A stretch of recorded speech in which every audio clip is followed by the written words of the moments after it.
How to avoid your crystals from breaking, part 2. Okay, on part 1, we actually saw about the white selenite. So if you haven't watched that video, go back into my page and search for it. It's a very good option to cleanse and re-energize your crystals all in one piece. Okay, so now in this part, we're gonna actually see something in case the white selenite's not something you want to invest in right now. Now let's see an alternative of something you actually might have it in your kitchen. So we're gonna talk about how salt can actually cleanse your crystals.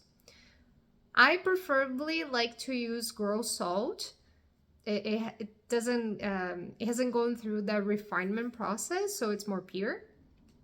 And you literally put a little bit in a bowl and your crystals on top of it. You can use just that, that's a way, and then the salt is gonna absorb the negative energy of your crystals. You also leave it like 2-3 hours for it to actually absorb everything. After it's done, you just rinse your stones to make sure that there's no residue. Dry it, and then they are good to be energized, because so far you only cleanse it. You haven't energized yet. And then you throw that salt away. You don't use it, you don't cook it. It's just because that's filled with negative energy. Literally throw it in the trash.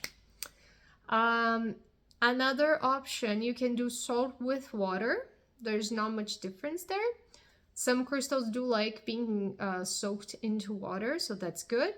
But some crystals don't like either or one of those two options, because some crystals do have water in their composition. So if you immerse them into water, with time they might dissolve, they might start to fade away, and we don't want that.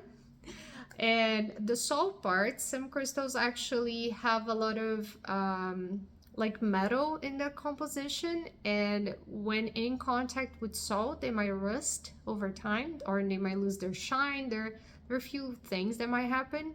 So that's why I mentioned on the other video that the selenite is my go-to option, because you don't have to worry about anything. You just put it on there and it's ready to go.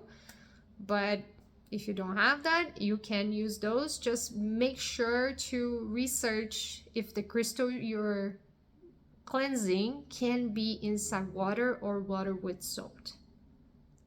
And stay tuned for part 3, where we're going to see how to energize your crystals.